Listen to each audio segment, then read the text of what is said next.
The National Electrical Code, or NEC, sets standards for electrical installations to ensure safety. Two important aspects of these installations are the heights of panelboards and receptacles from the floor.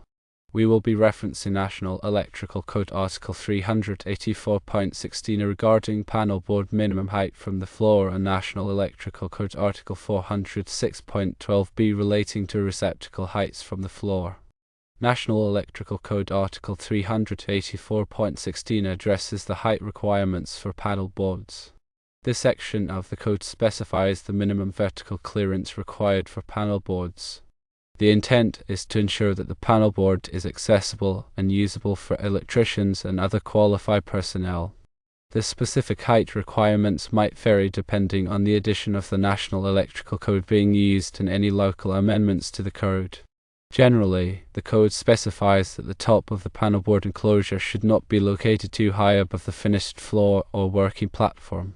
This is to prevent difficulty in reaching and operating the circuit breakers or other overcurrent protection devices within the panelboard.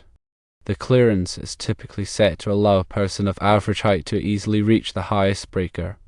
It is important to consult the specific edition of the National Electrical Code that is in effect in your jurisdiction to determine the exact height requirements. Local amendments might also exist, which could further modify these requirements. In addition to the maximum height, there might also be minimum height requirements for panelboards. This is to prevent the panelboard from being installed too close to the floor, which could expose it to moisture or physical damage.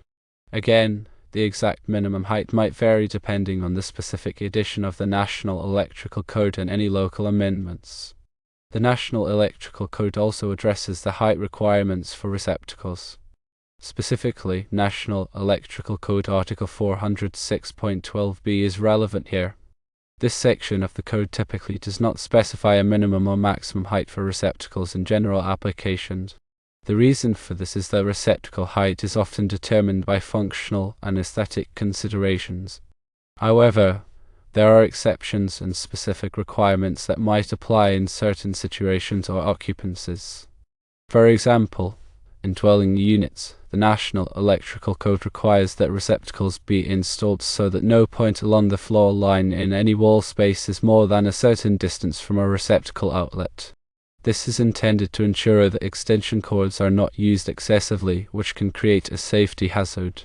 In other occupancies, such as commercial or industrial buildings, the height of receptacles might be determined by the specific needs of the equipment or appliances that will be plugged into them. For example, receptacles that are intended to serve countertop appliances in a commercial kitchen might be installed at a higher height than receptacles that are intended to serve floor lamps in an office. Additionally, the National Electrical Code contains specific requirements for receptacles that are installed in bathrooms and other wet locations. These receptacles must be ground fault circuit interrupter protected, or GFCI protected, and they must be installed in a location where they are not likely to be exposed to water. Furthermore, the Americans with Disabilities Act, or ADA, sets requirements for the height and location of receptacles in accessible spaces. These requirements are intended to ensure that people with disabilities can easily access and use receptacles. In summary, when installing panelboards and receptacles, it is important to consult the specific edition of the National Electrical Code that is in effect in your jurisdiction and any local amendments to the code. This will ensure that the installation complies with all applicable requirements and that it is safe and functional. Firstly, consider panelboard height, consulting National Electrical Code Article 384.16 for minimum vertical clearance requirements. Secondly, remember that the top of the panelboard enclosure should be accessible to a person of average height, allowing easy reach to the highest breaker. Thirdly, always check for local amendments that might modify height requirements.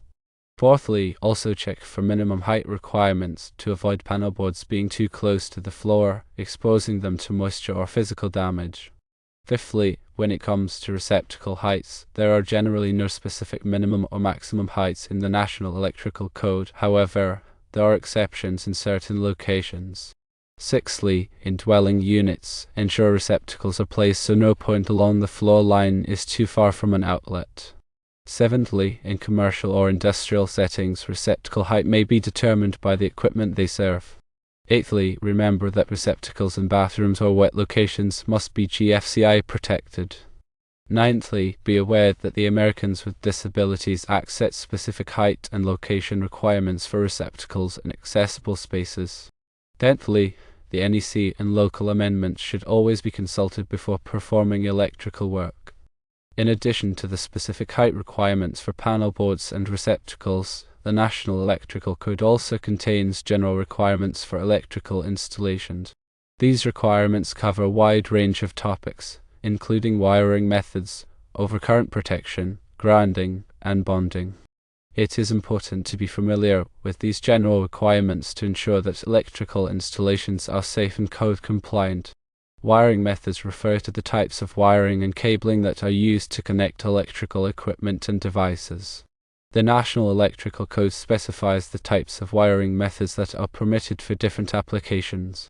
For example, non-metallic sheet cable, or NM cable, is commonly used in residential wiring, while metal conduit is often used in commercial and industrial wiring. Overcurrent protection is intended to protect electrical circuits and equipment from damage due to overloads and short circuits. The National Electrical Code requires that all electrical circuits be protected by overcurrent protection devices, such as circuit breakers or fuses. The size of the overcurrent protection device must be appropriate for the ampacity of the circuit conductors. Grounding and bonding are intended to provide a low impedance path for fault current to return to the source. This helps to protect people from electric shock and to prevent electrical fires. The National Electrical Code specifies the requirements for grounding and bonding electrical systems and equipment.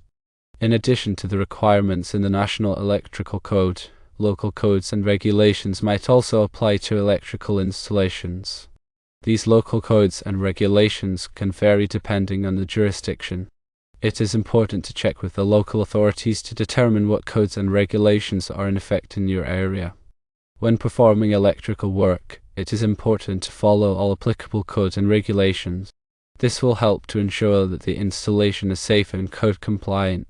It is also important to use qualified and licensed electricians for all electrical work. Qualified electricians have the training and experience necessary to perform electrical work safely and in accordance with the code. When working with electricity, it is important to take safety precautions. Electricity can be dangerous, and it is important to be aware of the hazards involved. Some basic safety precautions include turning off the power before working on electrical circuits, using insulated tools, and wearing appropriate personal protective equipment. In conclusion, understanding and adhering to the National Electrical Code, specifically Articles 384.16 and 406.12b regarding panel board and receptacle heights, is crucial for safe and compliant electrical installations. Remember to consult the latest edition of the NEC and any local amendments for the most accurate and up-to-date information.